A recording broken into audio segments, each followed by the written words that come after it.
Mittali Sethi. I'm here at Officers Academy. This is my third attempt at the Civil Services Exam. I did not clear prelims in the first two attempts.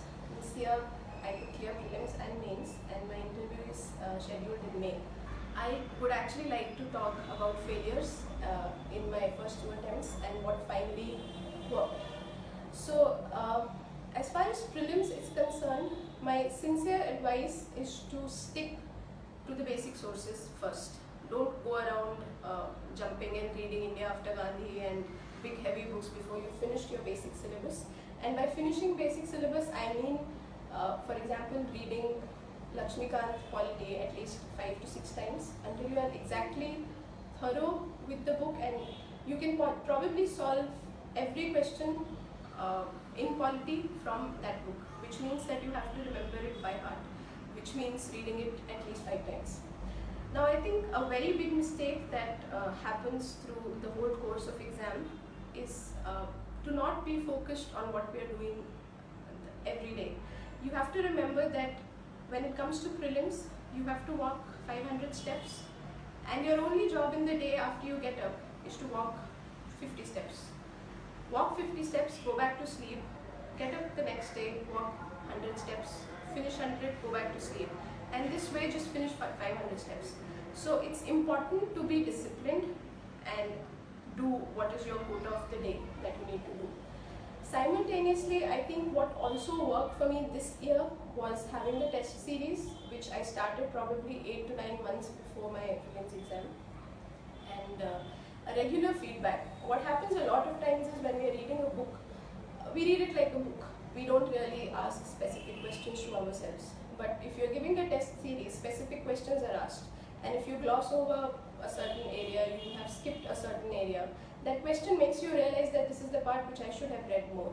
So it's important to give the teacher part to somebody. If you're based out of a major city, or if you do not have coaching available. I stay in Pondicherry and I do not have coaching available.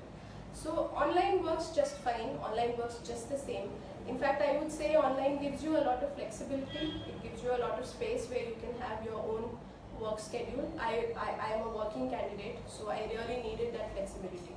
So if you do work and you do not have access or affordability to a coaching, please by all means join an online coaching.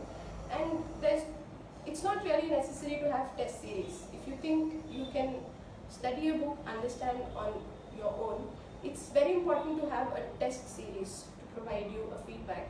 And as far as I know, this particular academy takes daily tests. So if you have something that can give you a regular feedback on how you're doing, it will be great. So for prelims, as long as you finish basic sources, one book for history, one book for polity.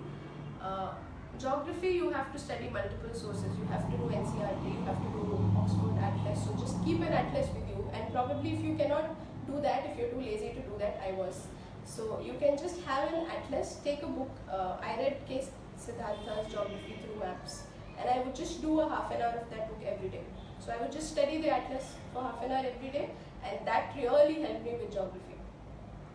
Apart from that, current affairs. Now I know there are a lot of people who cannot read the newspaper every day.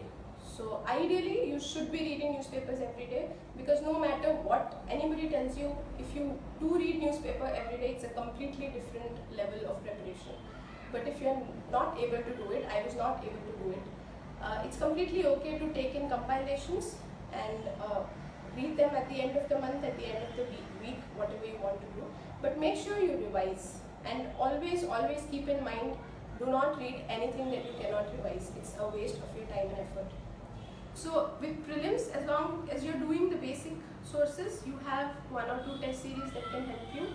That is going to be enough. The basic thing to remember here in this entire exam is that this exam is relative. There is no level of marks that you have to reach. You just have to perform better than the other candidates. As long as you have that in mind, you will know that there is no particular benchmark.